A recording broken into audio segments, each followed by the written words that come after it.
Muito bom dia, graça e paz da parte do nosso Senhor Jesus a todos os irmãos e irmãs aqui presentes.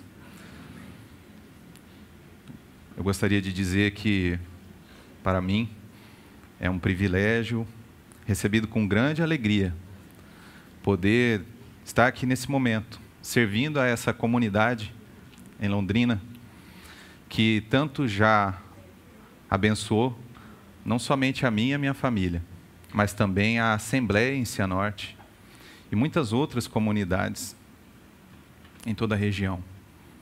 É um momento ímpar, muito especial, estar presente com todos vocês aqui, pois há aproximadamente 10 anos atrás, quando eu conheci parte desses irmãos, o Senhor já fez muitas coisas em nosso meio.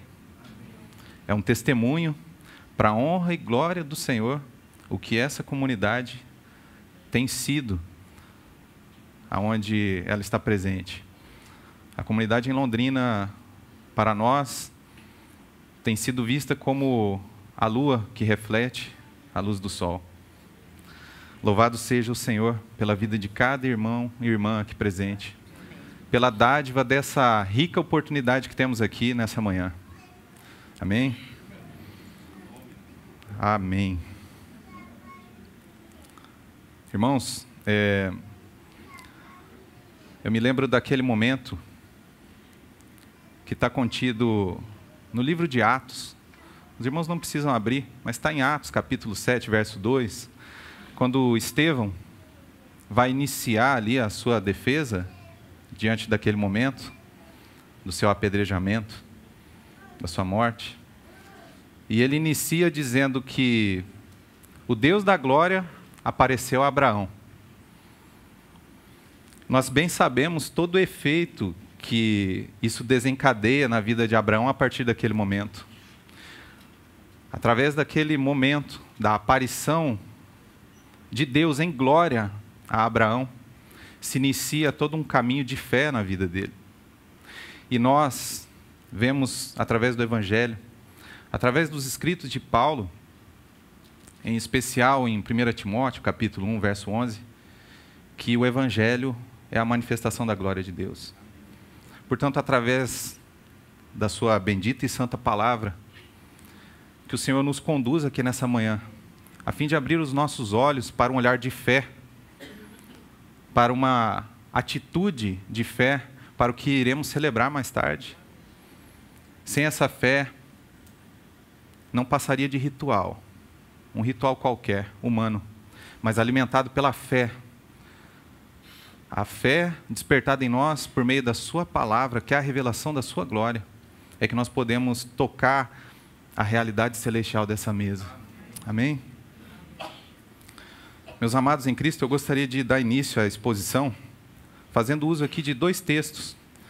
O primeiro, contido no Evangelho de Lucas, capítulo 22.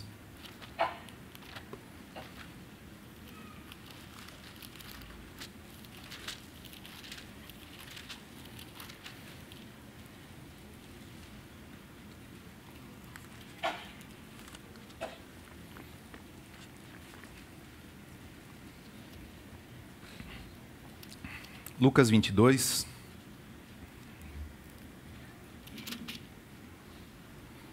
versículo 14.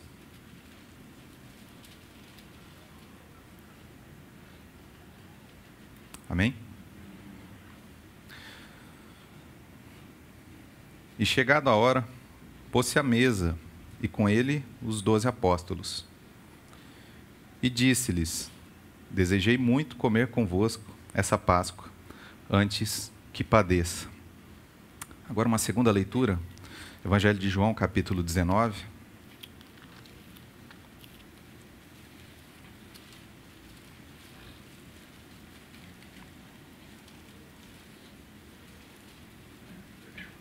A partir do versículo 14 também.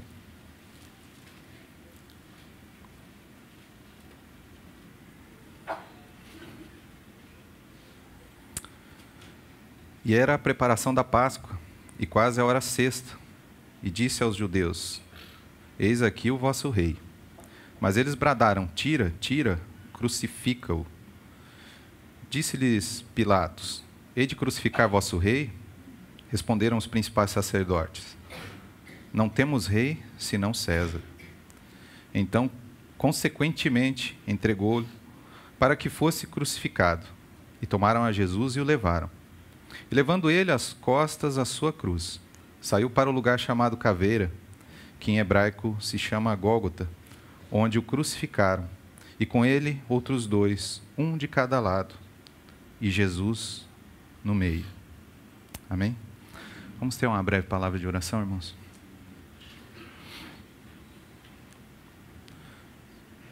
Senhor, nosso Deus e nosso Pai, diante dessa hora,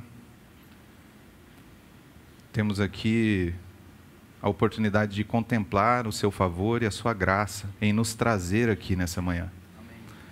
Nenhum de nós chegou aqui com um mérito pessoal. Se nós estamos aqui é porque o Senhor o quis. Se estamos aqui é porque o Senhor nos trouxe, Senhor. Se estamos aqui nessa hora é porque o Senhor realizou uma obra perfeita em nosso favor. Senhor Jesus, muito obrigado pela sua pessoa e a excelência da sua obra, que nos atinge, Senhor, com um efeito eterno. Amém. E diante de tudo isso, nós declaramos aqui a nossa total dependência do Senhor. Em cada segundo da nossa permanência aqui, nesse local, declaramos a nossa total dependência de Ti. Amém. Para que esse momento seja dirigido único e exclusivamente pelo Seu Espírito Santo, a fim de que o Senhor tenha liberdade aqui entre nós, pois afinal de contas o Senhor é o verdadeiro anfitrião dessa reunião. Senhor, abre os nossos olhos, para que possamos contemplar a beleza e a força da Sua glória nessa manhã, para que sejamos testemunhas, Senhor, da Sua grande misericórdia e Seu muito amor conosco. Assim oramos em Seu nome, Jesus. Amém. Amém. Amém, meus amados. Através desses textos lidos, fica explícito aqui o registro de dois aspectos que nos chamam muito a atenção e é sobre eles que eu gostaria de empilhar tudo o que nós temos a colocar aqui nessa manhã. Usar deles como que uma moldura dessa exposição. Chamar a nossa atenção para adentrarmos a esse estudo sobre esses dois aspectos principais. O primeiro deles, fica evidente para nós o desejo do Senhor por essa ceia, por esse momento com seus discípulos. Ele deixa claro, pelos relatos do Evangelho de Lucas, que ele desejou muito comer essa Páscoa, cear, estar naquela mesa com os seus discípulos. Mas ele também acumula um outro elemento, que é o segundo ponto, que nos chama a atenção nessa manhã, que é a sua associação à crucificação. Que ele deixa claro, antes que eu padeça. Ele traz à tona, portanto, esses dois elementos num total paralelo, uma junção íntima, o desejo pela mesa e a firme convicção da sua crucificação. Não é à toa, irmãos, que os escritores deixam claro isso para nós, porque tudo isso aponta para uma carga que havia no coração e na mente do Senhor naquele momento da ceia. A partir disso, eu encorajo os irmãos a extrairmos pontos sobre essa realidade envolvida nesse momento e as aplicações que teremos para nós aqui nessa manhã. Pois, como disse no início, é através da palavra de Deus que a fé é despertada em nós. O próprio Senhor nos diz, a fé vem pelo ouvir e ouvir a palavra, porque o Evangelho é a revelação da sua glória. Pois bem, irmãos, é possível observar a existência aqui de uma clara progressão na vida e no caminho proposto a Cristo até aqui. Nós vemos claramente pela vida do Senhor Jesus que ele nasce do ventre de uma mulher, mais tarde ele cresce, depois ele passa pelo batismo e inicia o seu ministério. Alguns irmãos inclusive fazem uma exposição ainda mais precisa sobre essa progressão, algo ainda mais cirúrgico, e acrescenta pontos específicos da sua vida ministerial, como, por exemplo, logo após o seu batismo, a tentação. Depois disso, por exemplo, nós temos a transfiguração. Eu gostaria de chamar a atenção para a transfiguração, porque ela tem um elo íntimo com o que nós vamos tocar e o que já temos tocado até aqui. O irmão Campbell Morgan relata isso com muita maestria, cada um desses eventos, naquela sua obra, das 7 crises de Cristo. E ele traz, portanto, essa sequência de maneira muito clara: o nascimento, o batismo, a tentação, e chega aqui nesse ponto como sendo o 5º evento, a crucificação. Portanto, há uma íntima relação entre esses eventos, a transfiguração e a crucificação. E olhando para essa progressão, a gente, observando essa interligação, é possível ampliar em nós um senso quanto ao que o Senhor, portanto, disse quando ele diz que desejava cear com eles antes que ele padecesse. A sua decisão pela crucificação consta impressa em muitos momentos da palavra. E no Evangelho nós vemos várias citações quanto à sua decisão, mas na transfiguração é capaz da gente enxergar isso em conjunto com a sua glorificação. E eu encorajo os irmãos a abrirmos aqui o Evangelho de Lucas, no capítulo 9.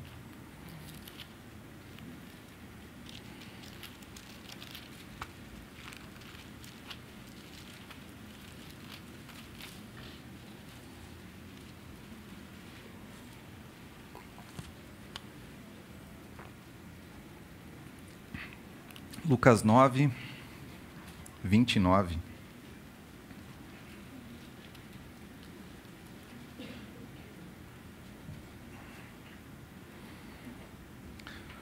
E estando ele orando, transfigurou-se a aparência do seu rosto, e a sua roupa ficou branca e muito resplandecente. O que nós vemos aqui, irmãos, nessa descrição desse momento, é a glorificação do Senhor. Naquele momento, ele estava revestido de glória. Só que no versículo 31, nós vemos um outro elemento, portanto, atrelado a isso, onde nos diz o seguinte, quando fala, acho que vale até a pena a gente voltar no verso 30 ali, né? E eis que estavam falando com ele 2 homens, que eram Moisés e Elias. E aí sim o 31, olha só, o que havia nesse diálogo. Os quais apareceram com glória. E falavam do quê? Do seu martírio, da sua morte, a qual havia de se cumprir em Jerusalém. Nesse registro, quis o próprio Senhor, através do seu Espírito Santo, inspirar Lucas a descrever que no momento da transfiguração, dessa manifestação da sua glória, em meio a esse momento da sua glorificação, fosse mencionado de maneira clara o anúncio da sua crucificação. Ao longo dos 3 anos e meio do ministério do Senhor, é possível a gente observar que ele esteve inteiramente consciente sobre a cruz. Em vários episódios das mais diversas naturezas, na realização de milagres, na exposição de ensinamentos, ele sempre incluiu esse assunto. Na verdade, se fizermos uma análise cuidadosa do Evangelho, é possível a gente ver que são mais de 30 citações nas palavras de Jesus, aonde ele fala acerca da sua morte. Nesse sentido, aproveitando aqui que estamos no Evangelho de Lucas, eu gostaria então de convidar os irmãos para vermos alguns desses episódios. E os irmãos vão poder entender mais adiante o grande objetivo disso. Lucas, voltando um pouquinho no capítulo 5, verso 34.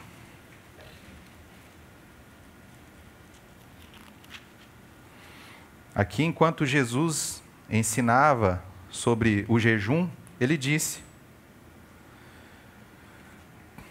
pois vós... Versículo 34, Lucas 5, versículo 34. Podeis vós fazer jejuar os filhos das bodas, enquanto o esposo está com eles? Dias virão, porém, em que o esposo lhe será tirado, e então naqueles dias jejuarão. Ele está falando da sua morte. Se passarmos um pouco adiante, no capítulo 18, ainda do Evangelho de Lucas,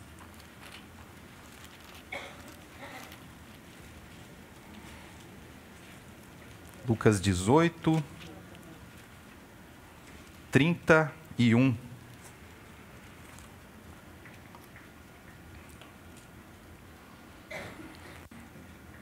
E tomando consigo os 12, disse-lhes: Eis que subimos a Jerusalém, e se cumprirá no Filho do Homem tudo o que pelos profetas foi escrito. Pois há de ser entregue aos gentios e escarnecido, injuriado e cuspido. E havendo-o açoitado, o matarão, e ao terceiro dia ressuscitará. Ainda, irmãos, nesse mesmo exercício de contemplarmos aqui os anúncios da sua morte por ele próprio, o Evangelho de João, capítulo 3, dentro daquele cenário do diálogo dele com Nicodemos,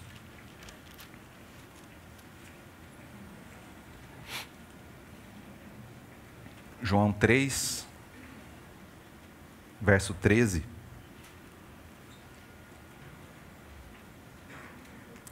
Ora, ninguém subiu ao céu, senão o que desceu do céu, o Filho do Homem, que está no céu. E como Moisés levantou a serpente no deserto, assim importa que o Filho do Homem seja levantado, para que todo aquele que nele crê não pereça, mas tenha vida eterna. Por último, João também, capítulo 12. João 12, verso 7. E aqui nós temos aquele lindo episódio do nosso Senhor Jesus em Betânia, naquela sua última visita a Betânia, com os irmãos, naquela localidade tão especial para ele. João 12, 7. Disse, pois, Jesus: deixar para o dia da minha sepultura, guardou isso. Naquele momento em que Maria unge o nosso Senhor com unguento, alguns começam a questionar o fato dela estar, portanto, derramando aquele óleo sobre a cabeça dele, um óleo tão valioso, creio que seja do conhecimento de quase todos os irmãos aqui, se não de todos. O Senhor, portanto, coloca algo muito claro aqui. Ele não só repreende aqueles que estavam repreendendo a atitude de Maria, mas ele também anuncia sobre a sua sepultura. Dessa forma, irmãos, nós vemos que o nosso Senhor Jesus não foi pego de surpresa em relação à cruz, em momento algum. Nós nunca podemos pensar, por um momento sequer, que ele foi pego de surpresa. Ele não foi. Pelo contrário, o que nós vemos aqui é a expressão do ápice da consciência de alguém sobre algo. Ele sabia perfeitamente tudo o que ele tinha pela frente. A demonstração da sua plena consciência sobre aquilo que ele passaria nos mostra de maneira muito clara o quão perseverante ele foi na realização da sua obra. Quão perseverante o nosso Senhor foi. E através disso, é possível a gente contemplar, por primeiro, que ele foi perfeitamente obediente. Não precisa os irmãos abrirem, mas Paulo escreve aos Filipenses, no capítulo 2, no verso 7, o seguinte: mas esvaziou-se a si mesmo, tomando a forma de servo, tornando-se semelhante aos homens e achado na forma de homem, humilhou-se a si mesmo, tornando-se obediente até a morte, e morte de cruz. Hebreus, no capítulo 5, nos diz, no verso 7, o qual nos dias da sua carne, tendo oferecido com grande clamor e lágrimas orações e súplicas ao que podia livrar da morte, e tendo sido ouvido por causa da sua reverência, ainda que era filho, aprendeu a obediência por meio daquilo que sofreu. Aqui o termo aprendeu vem do grego mantano, que significa aumentar o conhecimento próprio sobre algo, que aponta para o fato de o Senhor ter aprendido na prática o que era a obediência como homem aqui nessa terra, de maneira excelente e perfeita. Portanto, eu repito, o que tudo isso mostra para nós é que o Senhor foi perfeito em obediência dentro de seu ministério. Dentro da realização da vontade do Pai, ele foi perfeitamente obediente. Quando olhamos para os escritos do profeta Isaías, cerca de 700 anos antes da morte do Senhor, o profeta fala ali como seria sua morte, o quão drástico seria aquele momento, e nada disso foi capaz de parar o Senhor. Ele tinha plena consciência e convicção de tudo, de cada açoite que ele sofreria, de cada injúria, de cada cuspe em seu rosto. Ele sabia de absolutamente tudo, mas ele foi imparável em sua obediência, plenamente e perfeitamente obediente. Mas aí eu gostaria aqui de trazer, ainda no Evangelho de João, no capítulo 13, um segundo ponto dentro de tudo isso. João capítulo 13, versículo 1.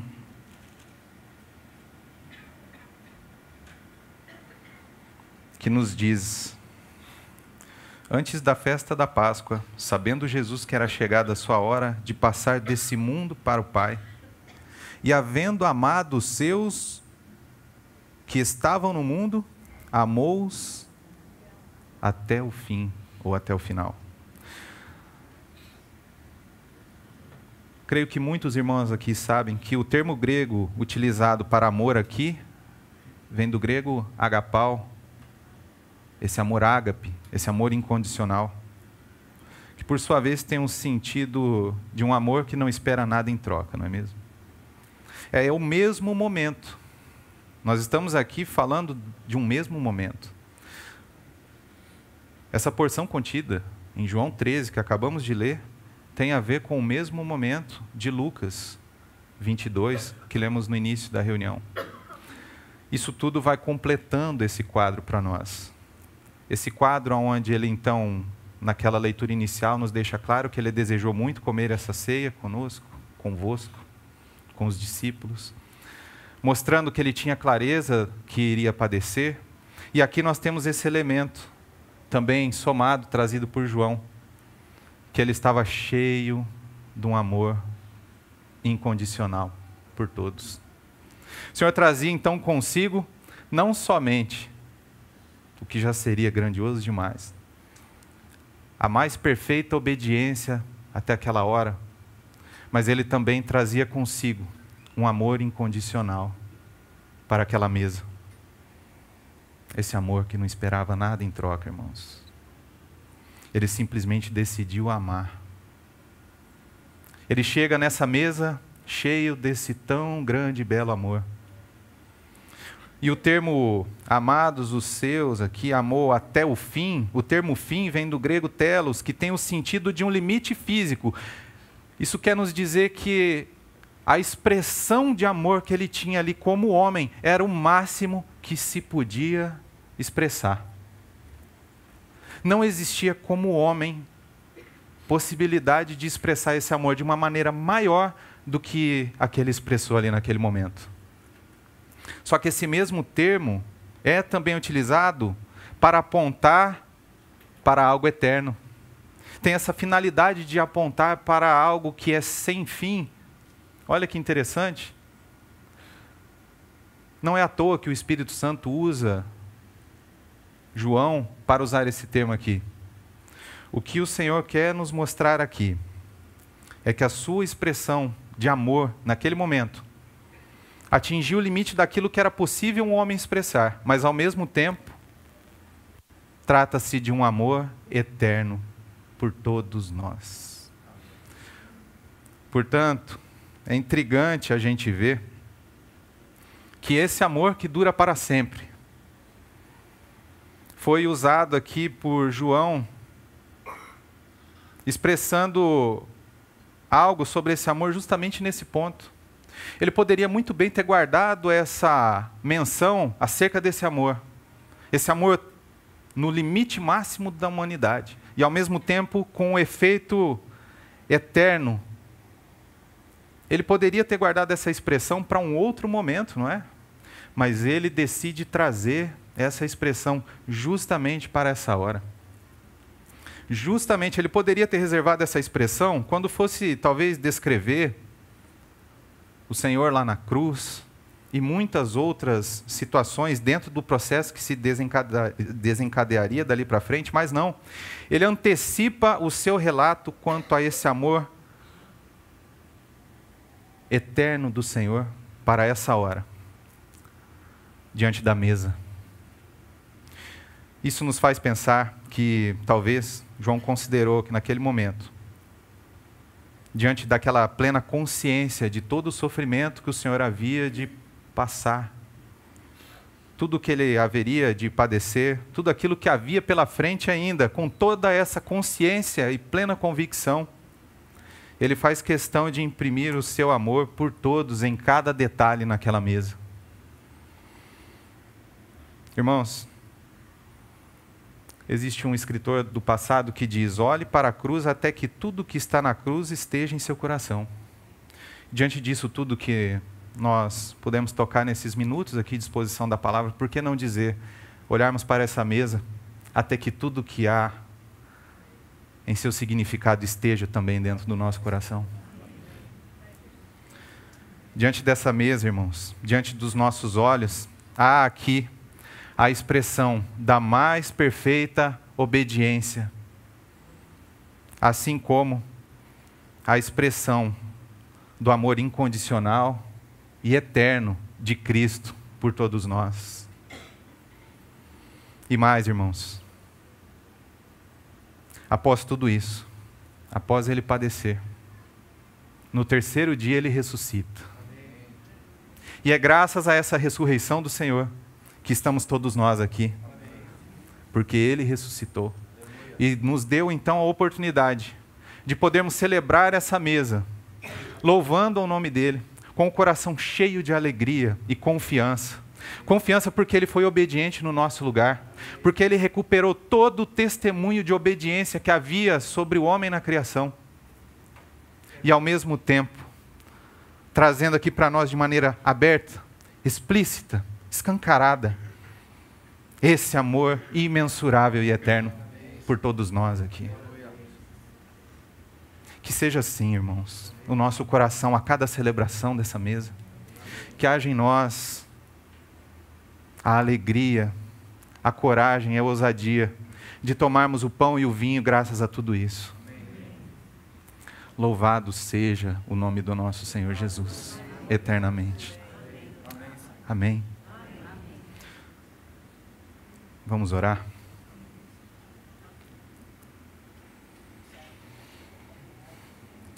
Senhor, nosso Deus e nosso Pai, louvado seja o seu nome, Jesus. Glórias sejam dadas a Ti, Jesus, porque o Senhor foi perfeitamente obediente. O Senhor, estando ali diante daquela mesa, levava consigo a plena consciência de tudo que o Senhor passaria. Mas quis o Senhor, diante de tudo isso, daquele momento tão angustiante, demonstrar o seu infinito amor por todos nós. Ó Senhor, quão grande é o seu amor, quão grande é a sua graça, Senhor. Louvado seja o seu nome entre nós aqui. Senhor, que nessa manhã o Senhor continue nos dirigindo, com as nossas mentes, os nossos corações agarrados firmes a essas verdades. A revelação, Senhor, da sua perfeita obra. Ah, Senhor Jesus, quão belo e perfeito o Senhor é em tudo o que faz. Nós te louvamos e te agradecemos pela grandeza, Senhor, do seu amor dispensado a nós, pela grandeza da sua misericórdia, pela excelência, Senhor, da sua obra, porque graças a isso, nós podemos aqui estar diante dessa mesa, nos lembrando de que o Senhor levou sobre si todos os nossos pecados e as nossas transgressões, e ressuscitou no terceiro dia, Senhor, e graças a Ti, graças a isso tudo, ao Seu poder manifesto, Senhor, nessa obra e na Sua ressurreição, nós podemos dizer aqui, bendito seja o Seu nome entre nós, louvado seja o Senhor, o Cordeiro de Deus, glórias a Ti, Senhor. Aleluia, Senhor. Amém, Senhor. Amém.